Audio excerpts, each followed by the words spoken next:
So hello everyone, कैसे हैं आप सब लोग। आशा करता हूँ आप सब बढ़िया होंगे। मेरा नाम है दीपांशु पाल और आप देख रहे हैं हमारा प्यारा सा यूट्यूब चैनल।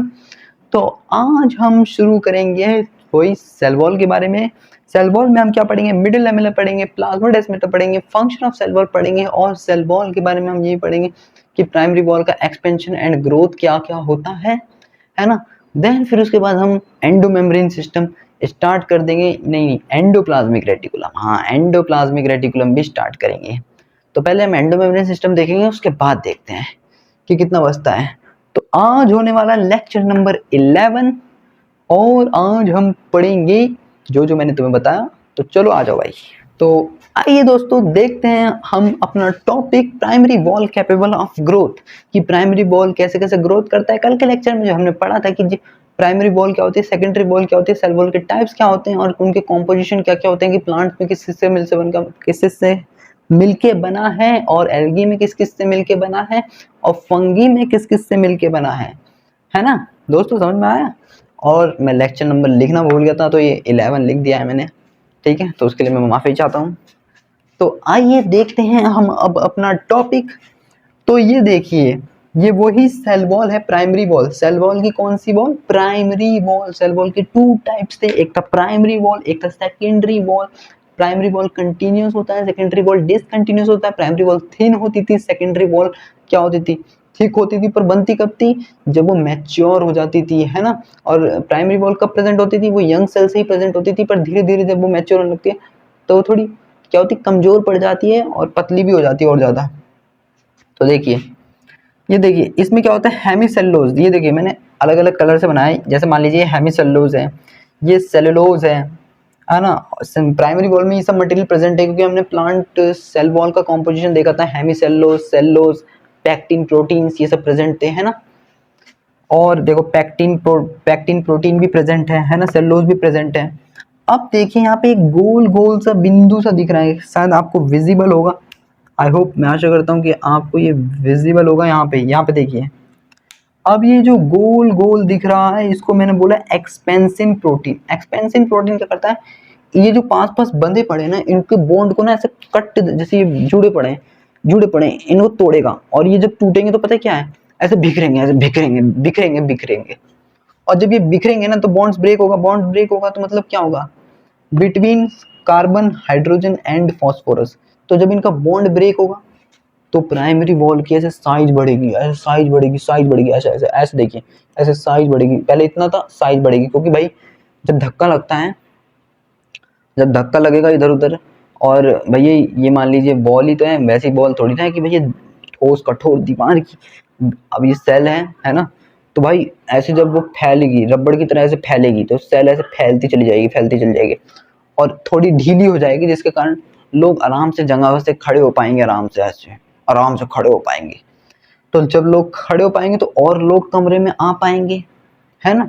अरे मान लो ये दीवार मान लो सॉफ्ट है ना, इस ये ज्यादा हार्ड, ये तो हमारी वैसी दीवार है हार्ड वाली। पर जैसे ये तो सेल होते हैं ना, ये सेल होते हैं। ये सेल कैसे, मान लीजिए सेल एक रबड़ टाइप के मान लीजिए, जिसको जितना खींचो उतना खींचता चला जाएगा, है ना। एक एक टाइम लिमिट के बाद वो बात अलग है कि वो फट भी सकता है, जैसे बलून फट जाता है एक समय के बाद, पर जितना फुलाओ उतना तो फूलता है ना, जब तक जितनी एयर भरते चले जाओगे। तो वैसे एक्सपेंशन प्रोटीन क्या करता है, इन्हें जोर से धक्का मारेगा सबको, बूम। मतलब एक तरीके से यहाँ पे बम रखा हुआ है। अब वो बम जैसे पटका तो लोग थोड़े से तिड़के इधर उधर, धुन धुन धुन। जब लोग इधर उधर तिड़के तो क्या होगा, ये जो रबड़ की एक तरीके से बॉल मान लो, ये थोड़ी सी ऐसे फैलेगी फैलेगी तो जगह बनेगी तो और लोग घुस पाएंगे। तो इससे क्या होगा, और लोग आ पाएंगे। देखो लूजनिंग हो जाता है प्राइमरी वॉल का, मतलब ढीली पड़ जाती है, थोड़ी सी फैल जाती है ना। Addition of new cell wall material in a primary wall, और नया सेल वॉल का मटेरियल आ जाता है प्राइमरी वॉल में, तो इसी का नाम है primary wall capable of growth. अब हम पढ़ते हैं अपना मिडिल लैमेला, दूसरा टॉपिक सेल वॉल का। सेल वॉल के अंदर ही आता है कि मिडिल लैमेला क्या होता है, प्लाज्मोडेस्माटा क्या होता है। आइए चलिए उसे देखते हैं कि मिडिल लैमेला और प्लाज्मोडेस्माटा क्या होता है। तो आइए दोस्तों अब हम शुरू करते हैं अपना topic middle lamella and plasmodesmata. तो आइए समझते हैं मिडिल लैमेला एंड प्लाज्मोडेस्माटा क्या होता है। तो दोस्तों पहले आपको ये डायग्राम समझना होगा, हालांकि थोड़ा गंदा लग रहा है, जैसे मैं सोच रहा था वैसे बना नहीं। कोई बात नहीं, बट अब तो इसी से काम चलाना पड़ेगा। तो देखिए ये है प्राइमरी सेल वॉल, सबसे बाहर की जो हेक्सागोनल लेयर टाइप मैंने बनाई है उसे बोला है प्लाज्मा, मतलब primary cell wall, sorry primary cell wall, primary cell wall, मेरे संग संग बोलो primary cell wall, primary cell wall. फिर जो हमने अंदर की बनाई है उसका नाम रखा है secondary cell wall, secondary cell wall, secondary cell wall, secondary cell wall. फिर जो हमने तीसरी लेयर जो लाल कलर से बनाई है उसका नाम रखा है cell membrane, cell membrane, cell membrane, cell membrane. ठीक है भैया, ये क्या है, ये जो तीनों तरफ से ऐसे बन रखा है स्पिनर टाइप का, ये है middle lamella, middle lamella, middle lamella, middle lamella, middle lamella. अभी डेफिनेशन बताऊंगा, अभी बस लेबलिंग देखो। और भैया ये क्या है जो ब्रिज लाइक है, जो दोनों सेल मेम्ब्रेन को कनेक्ट कर रहा है एक दूसरे से, प्लाज्मोडेस्मेटा, प्लाज्मोडेस्मेटा, प्लाज्मोडेस्मेटा। ठीक है अब देखिए ये बी, रुक जाइए, common layer between two cells, common layer between two cells is called plasmo, middle lamella is called middle lamella. जो कॉमन लेयर होती है बिटवीन दो सेलों में, देखो ये एक सेल थी, ये दूसरी सेल थी, इनके बीच में जो कॉमन लेयर मिल रही है वही तो है मिडल लेमिला। ये देखो ना मिडल लेमिला, इसके बीच ये सेल है, पूरा का पूरा ये सेल है, इसके बीच में जो कॉमन लेयर मिल रही है, ये दोनों सेल है, इनके बीच में जो कॉमन लेयर मिल रही है उसको।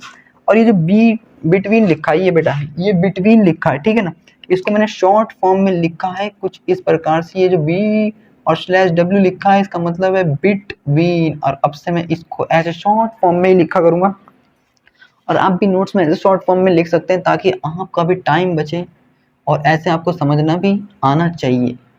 बट हाँ पेपर में पूरा पूरा लिखना है दोस्तों, ऐसे मत लिख देना। बट हाँ नोट्स में जल्दी लिखने के लिए, टाइम बचाने के लिए थोड़ा सा करना पड़ता है। Common layer between two cells, ठीक है।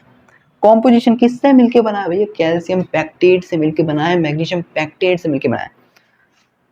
अरे ये मान लीजिए ये थी दो सेल, मान लीजिए दो सेल की ना बाहर वाली लेयर है जो कि प्राइमरी वॉल है, अब इन दोनों के बीच में गैप से दिख रहा है। अब इस गैप को मैं कैसे भरूं, कैसे भरूं, कैसे भरूं, कैसे भरूं, मान लीजिए भर देता हूँ, रुक जाइए दोस्तों 1 मिनट अभी भरता हूँ। आप ना इन दोनों को मानिए, ये दोनों है वो लेयर, ये दोनों है वो लेयर, ऐसे ये दोनों है लेयर, ठीक है, ये दोनों है लेयर। अब इनको मैंने फंसा दिया इसके बीच में और इसके बीच में, ये थी प्राइमरी वॉल, दोनों की सेल की प्राइमरी वॉल थी। ये देखिए हरा पेन और काला पेन को देखिए समझिए, और इनके बीच में जो मैंने मार्कर फंसा है इसको मैंने बोला है, क्या बोला है इसको, मैंने बोला है आपका ये मिडिल लेमिला, मिडिल लेमिला। अब देखिए मान लीजिए ये है सेल मेम्ब्रेन, ये है सेल मेम्ब्रेन, और इसके बीच को जो कनेक्ट कर रहा है ब्रिज की तरह, cytoplasmic connection between two cells, cell है ना, सेल मेम्ब्रेन ये बोल सकते हैं आप। तो इसको बोलते हैं प्लाज्मोडेस्मेटा, प्लाज्मोडेस्मेटा। ये भाई ये तो सीधी क्यों दिख रही है, ये मान लीजिए हम सेल को बहुत ज़्यादा जूम करके देख रहे हैं तब ऐसे दिखेगा। ठीक है समझ में आ गया, आशा करता हूँ आपको समझ में तो आया होगा। और ये कैल्शियम पैक्टेट की बनती है, ये मैग्नीशियम पैक्ट या फिर कैल्शियम पैक्टेट की बनेगी, मेनली तो एनसीईआरटी में कैल्शियम पैक्टेट ही दे रखा है, और मैग्नीशियम पैक्टेट की भी बनती है। प्लाज्मोडेस्मेटा, भैया प्लाज्मोडेस्मेटा क्या होता है अभी बताया, देखो प्लाज्मोडेस्मेटा क्या होगा, cytoplasmic connection between two cells, between two cells, जो cytoplasmic connection between two cells, ठीक है ना, बिटवीन टू सेल्स। देखो इसका कॉम्पोजिशन किससे मिलके बनता है, एंडोप्लाज्मिक रेटिकुलम से मिलके बनता है, ठीक है। तो ये साइटोप्लाज्मिक कनेक्शन कर रहा है क्योंकि सेल मेम्ब्रेन के अंदर क्या है, साइटोप्लाज्म है, इसके अंदर क्या है, साइटोप्लाज्म है, तो दोनों का साइटोप्लाज्म का कनेक्ट कर रहा है एक दूसरे से, कनेक्ट। जैसे क्या होता है, एक स्टेट को दूसरी स्टेट से कनेक्ट करने के लिए क्या करते हैं, या तो हाईवे बना देते हैं ना, तो हाईवे के थ्रू भाई जाते हैं सुई। जैसे मान लो एक स्टेट है ना, और एक दूसरे स्टेट है, कोई भी स्टेट मान लीजिए, कोई यूपी मान लीजिए, हरियाणा मान लीजिए, है ना, और आपको यूपी में से डायरेक्ट हरियाणा में से एंटर करना है या दिल्ली में एंटर करना है, तो बीच में पड़ेगी आपकी यमुना नदी। अब यमुना नदी को पार करने के लिए कौन सा हाईवे आता है, आप बता सकते हैं, आज जो आने जाने वाले वो तो बता ही देंगे, मुझे तो नहीं पता।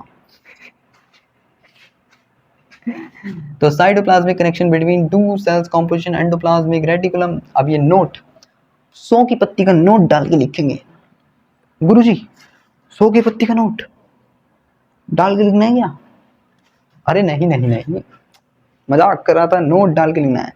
देखो secondary wall plus primary wall is equal to the cell wall, ये बात हमें भी पता है गुरुजी, यहाँ पे भी फॉर्मूला, मैथ की क्लास थोड़ी ना है ये। अरे मैं तुम्हें कल का थोड़ा सा आइडिया दिला रहा हूँ जिन्हें नहीं पता है कि secondary wall plus primary wall क्या होता है, सेल वॉल। याद है ना सबको, कल का लेक्चर देख कर आए, रिवाइज कर आए हैं तो ही याद आएगा। एंड मिडल लेमिला में बी ट्रांसवर्स्ड बाय प्लाज्मोडेस्माटा। अब मिडल लेमिला के जो ट्रांसवर्ड होता है, transversed by plasmodesmata which connect the cytoplasm. देखो ये साइटोप्लाज्म को क्या कर रहा है, कनेक्ट कर रहा है, और ये ट्रांसवर्स्ड भी है ना, इनके देखो परपेंडिकुलर जा रहा है और ट्रांसवर्स जा रहा है, बिल्कुल ऐसे। समझ रहे हो ना मेरी बात? अरे ऐसे ही तो जा रहा है, मिडल लेमिला के भी ऊपर से होके जा रहा है ऐसे।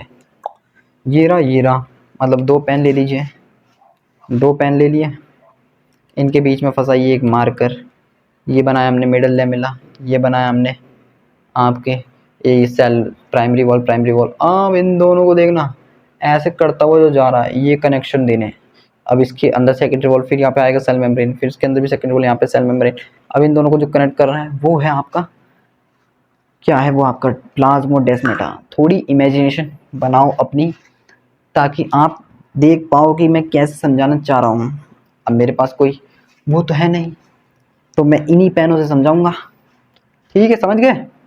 तो अब हम बढ़ते हैं अपने अगले टॉपिक की तरफ, एंडोमेम्ब्रेन सिस्टम। चलिए आगे बढ़ते हैं। तो आइए दोस्तों, अब हम देखते हैं अपना टॉपिक। पहला है भाई फंक्शन ऑफ सेल वॉल, और दूसरा है एंडोमेम्ब्रेन सिस्टम। थोड़ा सा ये रह गया था, इसको भी समझ लेते हैं, आइए देखते हैं।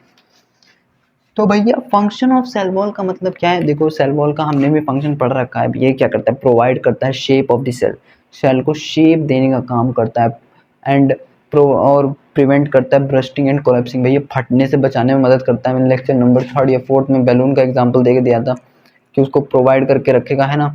और क्या कर सकता है, और भी हाँ सेल टू सेल इंटरेक्शन कर सकता है। और हाँ ये हमें प्रोवाइड करता है, क्या करता है, प्रोवाइड क्या करता है ये, प्रिवेंट, हाँ प्रिवेंट करता है फ्रॉम इन्फेक्शन, इन्फेक्शन से हमें ये बचाता है, और मैकेनिकल डैमेज से भी। और वो मैंने जो बताया था वो प्रिवेंट ब्रस्टिंग एंड कोलैप्सिंग वो भी करता है, मतलब उसे हमारे जो सेल वॉल है उसको फटने से बचाता है। ठीक है, ठीक है, समझ गए? जो सेल होती है उसको फटने से बचाने में, रोकने में मदद करता है। ओके, आइए देखिए अब पॉइंट देख लेते हैं। तो ये प्रोवाइड क्या करता है, शेप, शेप देने का काम करता है। प्रिवेंट फ्रॉम इन्फेक्शन, इन्फेक्शन देने का, इन्फेक्शन से बचाने का काम करता है, ये याद रखेंगे, ये लिखने हैं। ये 3-4 पॉइंट, अगर आपने 5 नंबर का क्वेश्चन आया और ये चारों के चारों लिख दिए तो आपको पूरे के पूरे नंबर मिलेंगे। और अगर 3 नंबर का आया फिर भी ये 4 लिख देना। अगर एक मान लो कोई गलत भी हो गया तो आपका काम आसान हो जाएगा। और अगर 2 नंबर का आया तो 3 पॉइंट लिखना, एक एक्स्ट्रा हमेशा लिखना। अगर उन्होंने खुद ही बोला है कि 2 पॉइंट ही लिखने हैं, एनी 2 पॉइंट्स एक्सप्लेन करो फंक्शन ऑफ सेल्स के, तो 2 ही लिखना, उससे ज्यादा मत लिखना, नंबर काट लेते हैं टीचर लोग।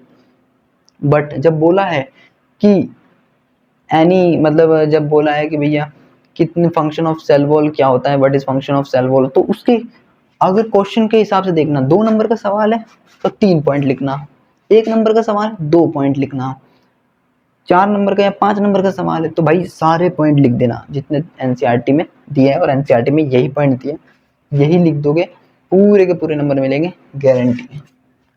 प्रोवाइड शेप, तो प्रोवाइड क्या करता है, शेप प्रोवाइड करता है। और प्रिवेंट फ्रॉम इन्फेक्शन, इन्फेक्शन से बचाता है, ये मेन कीवर्ड याद रखो, प्रोवाइड फ्रॉम इन्फेक्शन या मैकेनिकल डैमेज से बचाता है। लार्जेस्ट, देखो जो लार्जेस्ट साइज के मॉलिक्यूल्स होते हैं, जो मैक्रो मॉलिक्यूल्स होते हैं, है ना, उनकी एंट्री को प्रिवेंट करता है सेल। प्रिवेंट मतलब देखो जो लार्जेस्ट साइज के जो मॉलिक्यूल है वो एंटर कर रहे होते हैं सेल के अंदर, है ना, तो उन्हें पहले क्या करना होता है, सेल वॉल से गुजरना होता है। तो सेल वॉल क्या करती है, प्रिवेंट करती है उन्हें सेल में घुसने से, रोकती है। तो इसी को अब देखो, इसको मैंने एनसीईआरटी वे में लिखा है, provide barrier to undesirable macro molecule. तो प्रोवाइड क्या करती है, एक बैरियर की तरह काम करेगी, एक दीवार की तरह, कि हम आपको अंदर नहीं देने जा सकते। जैसे बॉडी गार्ड होते हैं ना, कि बड़े बड़े घरों के बाहर वो सिक्योरिटी गार्ड या बॉडी गार्ड जो लोग खड़े होते हैं, कोई भी उनके पास जाता है तो उन्हें ठाके से फेंक देते हैं, चल बे परे को हट। और सेल टू सेल इंटरेक्शन अभी मिडिल लेवल में पढ़ा ही हमने, है ना। अब आ जाते हैं एंडोमेम्ब्रेन सिस्टम। अब इसको ध्यान में दो, इधर पढ़ो। Endo membrane system. भाई एंडो का मतलब क्या है? एंडो का मतलब इनसाइड दी सेल, मतलब इनसाइड दी साइटोप्लाज्म। जो सेल है, सेल के अंदर जो साइटोप्लाज्म है, अब उसके अंदर क्या क्या माल मिलेगा। अभी तक हमने देखा था कि भाई सेल है, सेल के अंदर साइटोप्लाज्म है, पर हमने साइटोप्लाज्म के अंदर क्या क्या चीजें मिलेंगी। जैसे सब्जी है, सब्जी हमने बोला कि भैया आलू की सब्जी है, अरे आलू की सब्जी में क्या क्या डला हुआ है, जीरा, तड़का, मिर्ची, प्याज, हल्दी। अब ये सब वैसे ही साइटोप्लाज्म के अंदर क्या क्या मिलेगा, अब देखते हैं, आइए। तो एंडो मतलब इनसाइड सेल या साइटोप्लाज्म। भैया साइटोप्लाज्म के अंदर एक मेम्ब्रेन वाले सिस्टम होते हैं। जिन ऑर्गेनेल्स के अंदर जो मेम्ब्रेन पाई जाती है, देखो जिन ऑर्गेनेल्स के अंदर जो मेम्ब्रेन पाई जाएगी, जैसे एंडोप्लाज्मिक रेटिकुलम, इसमें मेम्ब्रेन प्रेजेंट होगी, गोल्गी बॉडी, इसमें मेम्ब्रेन प्रेजेंट होगी, लाइसोसोम, इसमें मेम्ब्रेन प्रेजेंट होगी, वैक्यूल, इसमें मेम्ब्रेन प्रेजेंट होगी। तो इन सब में क्या होती है, मेम्ब्रेन, टिक मारा मैंने, टिक, मेम्ब्रेन प्रेजेंट है। तो जब भाई मेम्ब्रेन प्रेजेंट होगी तो all work together in coordination, ये सब साथ मिलके काम करेंगे, कोऑर्डिनेशन, एकजुट होके काम करेंगे। So they are a part of endo membrane system. जैसे तुम दोस्त लोग क्या होते हो, सब साथ मिलके काम करते हो, है ना, और तभी तो वो काम बढ़िया हो पाता है। अब एक भी साथ नहीं दे रहा, एक ने कर दी मक्कारी, तो काम बिगड़ जाएगा पट। तो all work together in coordination so they are a part of endo membrane system. मान लो कोई कंपटीशन हो रहा है स्कूल स्कूल के बीच में, है ना, कोई भी कंपटीशन मान लो, है ना, तो रेसिंग का मान लो, और मान लो या फिर टीम वाला कोई कंपटीशन है ना, कबड्डी कबड्डी मान लो कि स्कूल स्कूल लेवल पे कंपटीशन हो रहा है किसी स्कूल में किसी स्कूल से, है ना। अब तुम्हारी स्कूल की टीम के, तुम्हारी जैसे 12th क्लास और 12th क्लास या 11th क्लास या 11th क्लास वाले बीच के बीच में हो रहा है कबड्डी कबड्डी, पर वो दूसरे स्कूल के, तुम दूसरे स्कूल, अपने स्कूल के। अब क्या होगा देखना, अब देखना, आप समझो, अब आएगा यहाँ पे लेवल। जब तक तुम्हारे, जो तुम्हारे स्कूल के बच्चे हैं, साथी हैं, जो दोस्त हैं, वो और जो तुम्हारी टीम है, मतलब जब तक वो एक साथ मिलके काम नहीं करेगी ना, या तुम्हारे लीडर का कहना नहीं मानेगी, जब तक तुम्हारी टीम जीतेगी नहीं। वैसा ही उनके संग भी होगा, जब तक उनकी टीम एक दूसरे का कहा नहीं मानेगी, जब तक टीम को एक दोस्ती की तरह नहीं समझेगी, तब तक वो जीतेगी नहीं। जब तक वो हर कोई बंदा अगर अपनी अपनी चलाएगा तो हारेंगे, क्योंकि भैया लीडर को पता होता है तू इधर से खड़ा हो, तू इधर खड़ा हो, तू इधर खड़ा हो, और भैया जैसी बंदा आएगा उसे ऐसे पकड़ लेंगे, जाने नहीं देना, तो ही हरा पाओगे, वरना हार जाएगी आपकी टीम और आप हार जाएंगे। और अगर वहीं आप सबने मिलके एक साथ टीम वर्क काम किया तो आप अवश्य जीतेंगे। तो all work together in coordination so they are part of endomembrane system, ठीक है। माइटोकॉन्ड्रिया, क्लोरोप्लास्ट, पेरिऑक्सिसोम्स, ये सब क्या होते हैं, नॉट इन अ कोऑर्डिनेशन। भाई ये सब कोऑर्डिनेशन में नहीं होते, क्योंकि so they are no endomembrane system. जब ये कोऑर्डिनेशन, ये साथ मिलके काम नहीं करते, तो ये एंडोमेम्ब्रेन सिस्टम भी नहीं कहलाते, ठीक है। अब यहाँ पे नोट डाल के इसके नीचे लिखेगा, नोट डाल के, यहाँ पे मेरे पास जगह नहीं थी, मैंने इधर लिखा नोट। ईच ऑर्गेनेल, हर एक ऑर्गेनेल की क्या है, डिस्टिंक्ट या डिफरेंट स्ट्रक्चर। वही मैंने बताया, हर एक ऑर्गेनेल की अलग अलग शेप हो सकती है, स्ट्रक्चर हो सकता है, तो उसका काम भी अलग अलग हो सकता है। भाई जरूरी थोड़ा है कि हर व्यक्ति एक ही पैशन को चुनेगा या एक ही काम करेगा, कि भैया सब मिलके टीचर ही बन जाते हैं, या सब मिलके प्लम्बर ही बन जाते हैं, या सब मिलके डॉक्टर बन जाते हैं, या सब मिलके इंजीनियर बन जाते हैं, है ना। तो ऐसा तो नहीं है भाई हर व्यक्ति एक ही चीज में भागेंगे सारे व्यक्ति, नहीं, सब अपना अलग अलग चुनते हैं। कोई इंजीनियर बनता है, कोई बैंक मैनेजर बनता है, कोई सीए बनता है, तो कोई डॉक्टर बनता है, तो कोई टीचर बनता है ना। तो सब अलग अलग बनते हैं। तो भैया क्योंकि उनका अलग अलग, भाई सबका अपना अलग अलग मन है, तो सबका अलग अलग काम भी होगा फिर, तो ठीक है। Distinct different structure and function, वैसे ही सेल का है, अलग अलग शेप, अलग अलग काम करती हैं। तो आज के लिए हम इतना ही रखते हैं। एंडोप्लाज्मिक रेटिकुलम हम कल से स्टार्ट करेंगे, है ना, और फिर पढ़ेंगे हम अपना आगे। तो आज के लिए यहीं तक रखते हैं। और हाँ, जिसने वीडियो को लाइक नहीं करा भाई, वीडियो को लाइक कर दो यार, बड़ी मेहनत लगती है बनाने में, है ना। और जिसने चैनल को सब्सक्राइब नहीं करा है, बेल नोटिफिकेशन का बटन दबा लें और सब्सक्राइब का बटन भी दबा लें।